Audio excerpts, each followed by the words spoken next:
that note, I welcome Mr. Naveen Lakkur, to inspire us in the same level here as well. So over to you, Naveen sir. Thank you so much. Namaste to all of you. Thanks for that just wonderful, warm welcome that you've had. Um, Very happy to be here. Just a quick sound check. Am I audible? Yeah, good. So I get a signal saying, yes, I'm audible. Uh, so after that introduction, I think now he's setting the bar high. That is what happens with entrepreneurship, right? So if you want to have a career in entrepreneurship, I think it's important that the first of all, the entrepreneur themselves are the brand ambassadors for their own organization. So it's important that different fields, irrespective. If you take example of Patanjali, what an amazing story. And the best brand ambassador to that has been Ramdev Baba, right? So look at even though there are some celebrities associated, but from where to where it is reached, from simple products, Ayurvedic approach, and ancient wisdom being tapped into and created a phenomenal enterprise today, giving a run for the money for all the MNC, the established FMCG products. What a story from India. So what an entrepreneurial story. And if you look at it, it's a social enterprise. So there are many stories, many examples, and I will be happy to bring out few of them which has inspired me and which can inspire you, and hope you would understand the power of why entrepreneurship is an opportunity, as a career opportunity today, right? So let me share my screen, and I will have few slides to share and talk about. So here I go.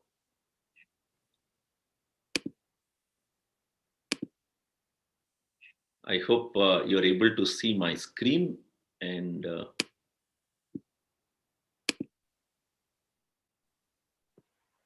yeah, I'm going to be speaking about entrepreneurship as a career opportunity. So if you are ready, let's look at what does it take hopping on to entrepreneurship wagon, right? That's a journey that you're going to be on. Um, and let us understand what it means, and how does it look. So here,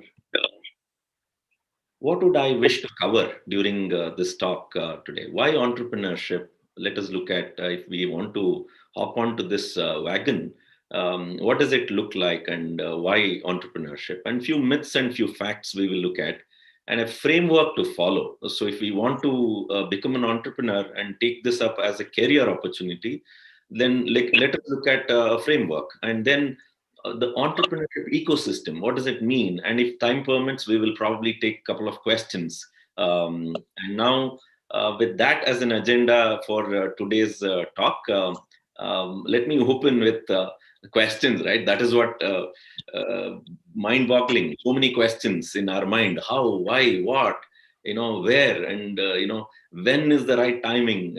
And thanks to the corona, now the pandemic is really created a fantastic opportunity, according to me, for entrepreneurs. And irrespective of the region that somebody is in, whether economically advanced or in the backward, there is a phenomenal opportunity, because it's neutralized, and technologies come in as an equalizer, and equal opportunity being created.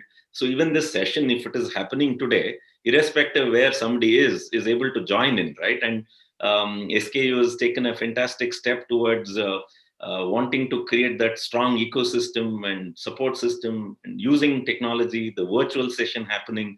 So wanting to create a fantastic entrepreneurship wagon.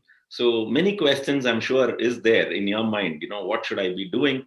When is the right time? Now is the right time, right? You can't expect a better time than now, because of several things. The kind of support system which is there, including our Prime Minister just recently initiated a 10,000 crore fund, to be 1,000 of it meant for startup initiatives, for funding. So they want to support more startups, and we understand why entrepreneurship. I think entrepreneurship is the way to really build a sustainable economy, right? My guru, Satya Sai Baba, when I heard him saying, saying that, entrepreneurship, he wants a lot of students to embrace entrepreneurship for the reason that he says there is, a problem worth that, we take up and solve, which is required to be solved. Second is that, we need to create employment, rather than seeking jobs, why not we create jobs, right? And third is that good people need to create wealth, good people need to create value, so that, it is very beneficial for the society. So these are actually inspiration to me as to why I'm doing what I'm doing. So it is very simple, beautifully explained. And now if I can relate, entrepreneurship is one of those very rare fields where it brings in both happiness and prosperity. So very, very difficult for both to come in. And, for the youngsters, young at heart and young at mind, irrespective of the age, entrepreneurship is one of those phenomenal vehicles where you can create a big impact, right? And innovation is on steroids, like, a lot of energy, enthusiasm, you want to create an impact. So that's what entrepreneurship wagon is all about. So with that, let me share that, I want to draw a few inspirations from my book, a little extra, for this part of the session. And one of the quote here is about having a job is ordinary. Having a job is ordinary. Providing jobs is extraordinary. It's a story to me, like, this might be a quote, but as an entrepreneur, it is important for us to realize that, we belong to this very special category of providing jobs, right? Rather than seeking. Nothing wrong in seeking jobs. We all need jobs. We need work. We should look for good work to be done. But you can be a little extra and draw that satisfaction of providing jobs. Let me tell you one story, a little extra story of Murli Ulaganti. Okay, he is from Tenali, from Andhra Pradesh, and he grew up there and then went on to study at BITS Pilani, and then went to the US, as many of the youngsters would have their ambition and aspiration to go to the US to pursue their career.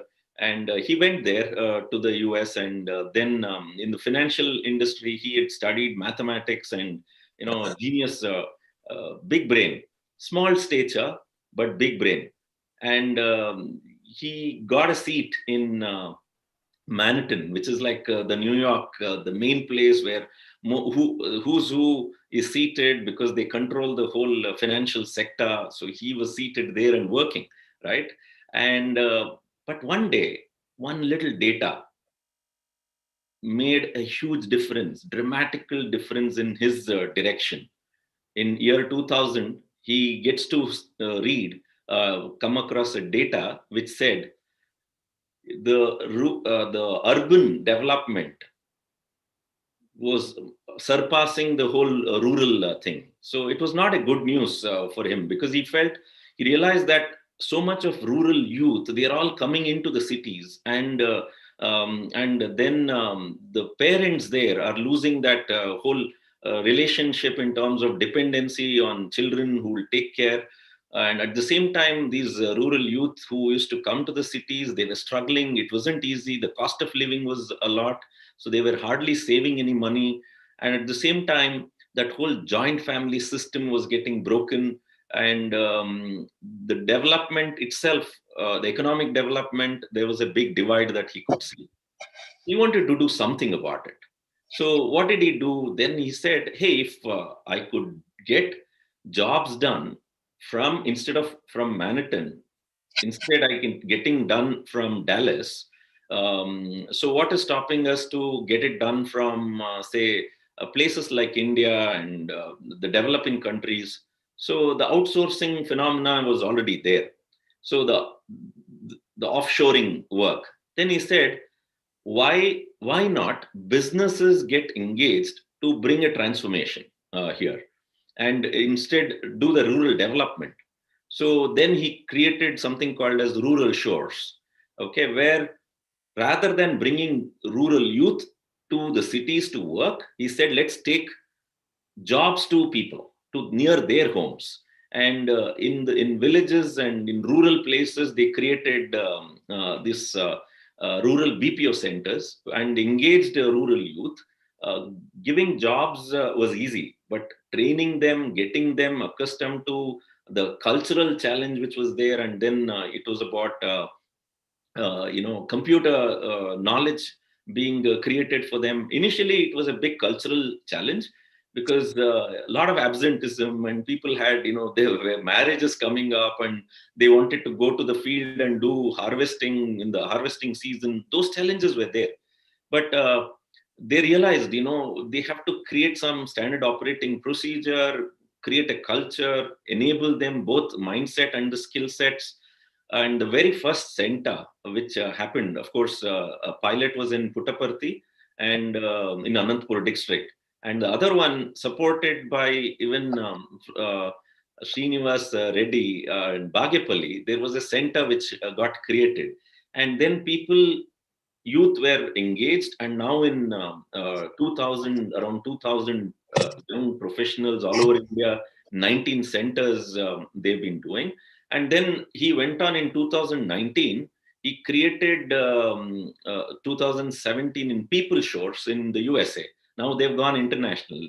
They were also recognized as Edison Award winner on the social impact category, right? For their innovation in the business model. So if you really look at, they've taken it to a new level. And now in the USA, employees who are getting jobs in People Shores, they say that, we've just not got a job. People Shores has provided family, right? That's the support system which is coming in.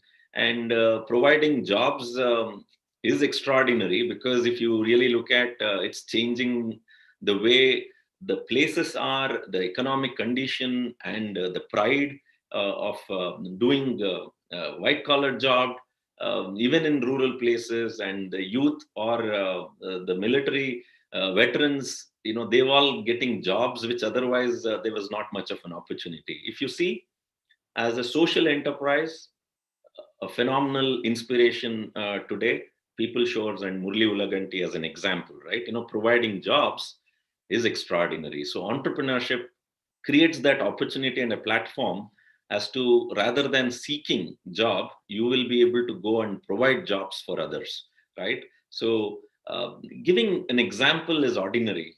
Being an example is extraordinary.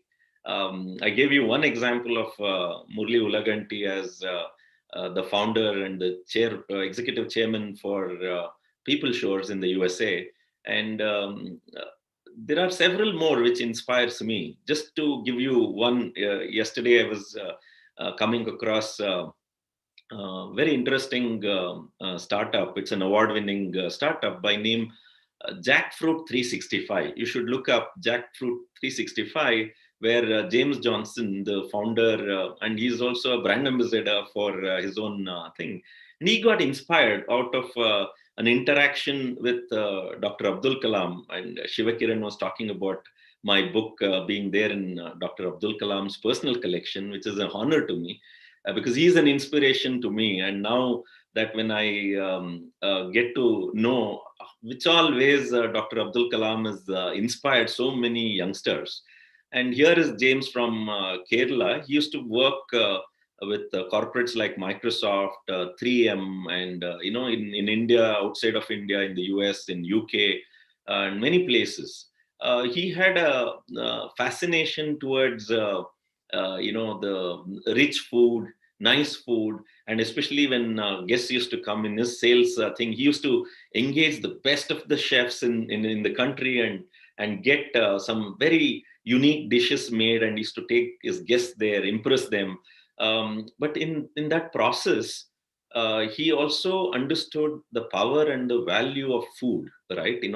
And through Dr. Abdul Kalam, his inspiration was that how jackfruit has unique qualities, and the properties of jackfruit is it can help you maintain and control diabetic, that glucose in the blood sugar, right? So he understood, he was surprised, and then he went on to invent, and today he runs a company by name Jackfruit 365, where they've created a jackfruit atta. Okay, it is a powder. And why jackfruit is not being used in many of the chefs and the food? One, it's because seasonal product. Second is it's very messy when you have to cut, and the way it sticks and all, right? And third, it is very smelly because it is very dominating in terms of its odor, and the other food would not get its attention, right? So many chefs don't use it. And now he wants to take that and solve a problem. And he presented this even to our Prime Minister of India as to how Jackfruit 365 is solving two problems. One, the jackfruits that the farmers were producing, they had to send it to Delhi to even sell, right? From Kerala. Now that he procures and makes an atta, and just a teaspoon of the powder, which is available throughout the year. It's not seasonal now because of the powder, and it's not smelly, it's not messy. Just a teaspoon in it can be mixed in your roti or dosa or idli or vada, any of those. In those batter, just a teaspoon would help regulate and maintain glucose level in the body. So two problems he's solved. One is he's able to provide a big support and earn good money for the farmers who were struggling. Second is the whole medical expenses. If you look at India is the capital for diabetic capital, very alarming. And these are all lifestyle issues. And just a teaspoon of this atta mixed with your regular food making can control, and it's medically proven. So now they are, it's an entrepreneurial venture where their product is being sold in and around in 5,000 odd stores and supermarkets. Also available, that's just in Kerala, and also available online all over India, and now even exporting in many other countries. It's available. So phenomenal story and a journey of how a food, simple one fruit, could make a huge difference. And his vision for India is to make it a healthier country, right? From the diabetic capital to move into the other side, which is as a healthy one, and jackfruit way, right? Look at the idea, look at the invention and their business model and the impact that they are creating, right? So entrepreneurship is one of those special vehicles that can create a big impact, not just solving a problem. Because of that problem being solved, can create a big impact and brings in happiness and prosperity, right? So with that as another example, I want to share is of ID, right? The dosa and the vada batters which are available now packed, right? Mustafa's story is also very interesting and inspiring, coming from again from Kerala, from a rural background, and how he could think of the simple things that which we all need in a daily basis, but struggling, and why not bring it to the mainstream, and as a packaged thing, and packaging innovation, phenomenal innovation. I remember that the vada that he said, the innovation was not in the batter. It was there because that has already been there, but how you pack it and how you present it in a way that without that hole in that vada, it is not treated as that vada. So the uddu vada, right? So the how do you create a packing in a way that you just squeeze and it will fall into the oil, the hot oil pan, as if with that hole, right? So that is innovation again. So there is innovation in different ways that entrepreneurs would be able to bring in, and they need to innovate. There's no option. At the same time, what problem are you solving and how are you creating an impact? Another simple story, very inspiring one, is Ritesh Agarwal of Oyo Rooms. Rooms were there, but his whole approach towards for those people who are traveling and people who are having property but not being presented the way the world would want, and using technology for creating visibility and ease of booking, and look from a small village that which he hailed, but then went on to keep looking at how it is done and engaged with property owners, made a difference. And today, even though during the pandemic time, these are all challenged, but then his innovation continues. So they were the first ones to say, the COVID warriors, we will provide place for them to stay for quarantine and so on, right? So even though if they can't go back to their homes, they can stay in our hotels, kind. Youngest self-made billionaire in the world, where the network, he believes in the network, and the big net worth which can be created is because of the network that they have. Entrepreneurs know that building networks is extraordinary. So with those as examples, I'm sure you are inspired, and would be wondering, what does this vehicle of wagon of entrepreneurship look like? And most of them think it's like beautiful car, very convenient, and it is amazing experience that you can have, and everything is automated, and this is a cool thing, right? Entrepreneurship is a cool stuff, no doubt about it. You imagine the entrepreneurship wagon to be like this, but in reality it is like this. Okay. It's like there is no controls there, and you don't know what is the depth out there. It is uh, as much as it is fun, and it is the risk is associated.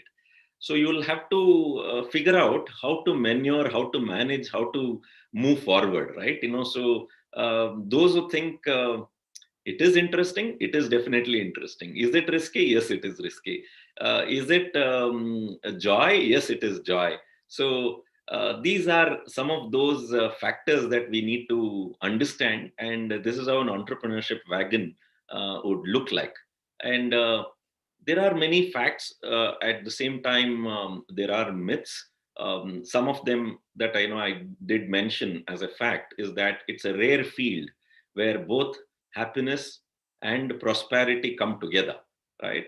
And innovation is on steroids. There's a lot of opportunities, and is it risky? Yes, as I said, it is risky, but that is where the challenge comes in. And I want to make you understand that in the game of entrepreneurship, 91% of ideas don't survive. This is a global statistics.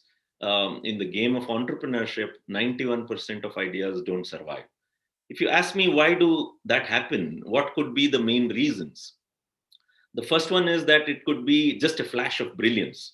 Like, you got an idea, you happy, and you even forgot. You yourself can't recall it later, right? It's a flash of brilliance. At the same time,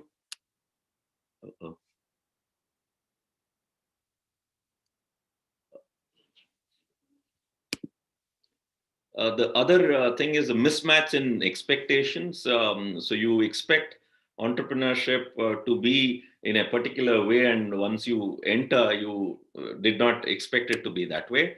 The challenges which are there, and one of the expectation is people think entrepreneurship, oh, I'll be my own boss. But only when you become an entrepreneur, you realize that everybody is your boss. So you are a slave to everyone, including your customers, your employees, your stakeholders, your shareholders, and so on. That's the fun part. Uh, on the other hand, a solution looking for a problem. So we are good in the labs. So we go ahead and build, thinking this is what the world wants, and then busy figuring out who wants it and who wants to use it, how would they use it. So the other part is agility required during execution is missing. So timing and time is of essence in entrepreneurship. So how do we do that? And how do we be agile and move quickly um, and fast, right? So missing ability to pivot idea to stay relevant. So times are changing. For example, now with this pandemic, it is things have changed, and you can't be doing the same thing the same way. And if that was the case, SKU itself would not have organized this virtual program, right? So it is moved and it is adopted. The hybrid model is coming in. So ability to pivot ideas to stay relevant. So a framework, simple framework for you, in terms of innovation. As I said, entrepreneurship and innovation needs to coexist, and it goes through three phases. The first phase is inspiration, the next phase is ideation, and the third phase is incubation. Then it has to live its own life as operations, right, of business. So the very first phase is inspiration, where it is very abstract, I would say, but it is beautiful. This is where the vision, the mission, and your values has to come to the forefront. If it is not based on your good human values, then it is not sustainable. Okay, you might land up creating badmash companies, which you should be cautious about, because it's not sustainable and it's not going to make any difference to anybody, including you, right? So, and a problem worth solving to be identified. And here is a book that Dr. Shivakiran was referring to, that as inseparable twins to inspire young minds for innovation and entrepreneurship. I'm sure you will find enough stories and characters who could inspire you. The second phase, as I mentioned, is ideation, and ideation is all about the process of generating with a lot of ideas. And smart people don't have the problem of coming with ideas. You have many, but the stress is, how do you pick one which has a higher winning potential? And that is where my other book by name Found helps you. And this is a 4 international award-winning book. Helps you in an understanding of a framework to pick a winning business idea, because not all ideas have business in it. At the same time, all ideas are useful, but how do you pick something which is got a higher sustainable factor? It has a 5-part process, a framework, where entrepreneurship is one other rare field where you bring both science and the art together. So it has the power to bring both of them together. And no idea is a bad idea. How do you classify, and how do you pick the one which has the entrepreneurial spirit in it, right? And how do you quickly validate the idea? Simple models and structures are there which you could use for your own self, and even help others to validate business ideas. The third phase is incubation, where you need to bring not just the idea which is conceived, you need to create many other things as parts, as twin parts that I call, like eyes, hands, and legs, and nose to. These are all different parts which makes a body, which makes a person, right? Same way, idea needs all of these, like naming, branding. How do you create the revenue, investments, and the team, and advisors, research, and the product development, and sales interaction, legal and IP? All of these need to come together to make that idea full, whole, complete as a business. Then it has to live its operational life.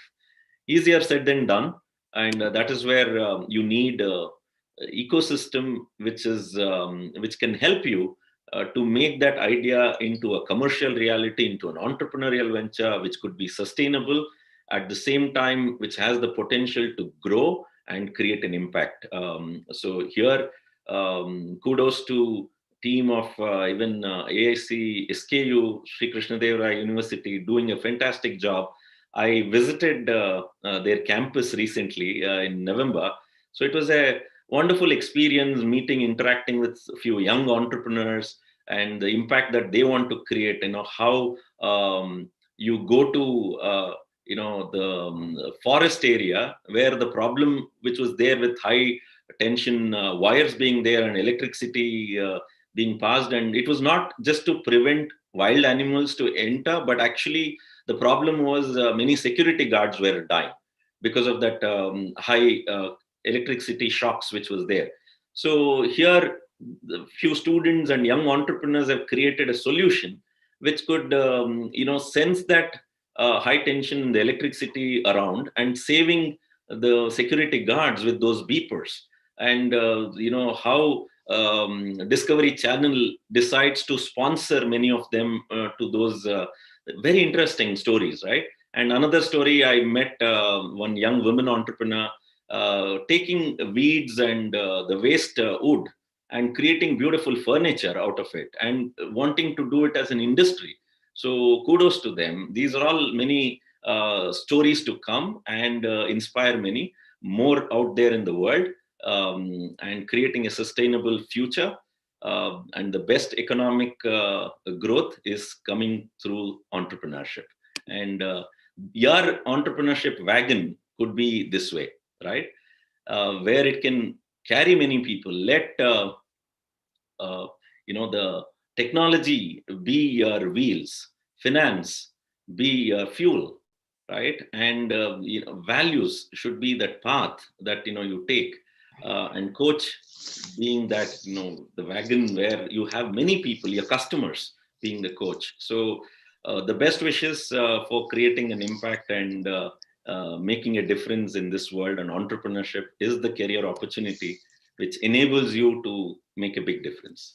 And thank you all. Best wishes. I don't know if there is time. If there is, I'm open for a couple of questions.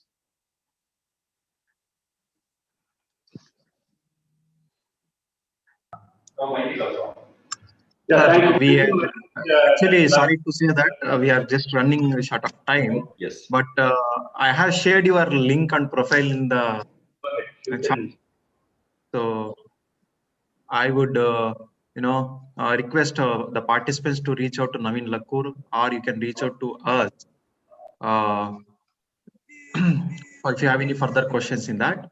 As usual, again, Naveen Lakkur has done wonderful job, in his typical way of giving a lot of analogies and storytelling. Did a great job, sir. Thank you for gracing the occasion, and please stay with us throughout the day. And please visit our stalls virtually wherever you are, and encourage our entrepreneurs. So thank you for that. So have a good day, sir. Thank you so much. Best wishes to all the aspiring entrepreneurs and entrepreneurs to make a difference. Thank you all and take care. Love you all.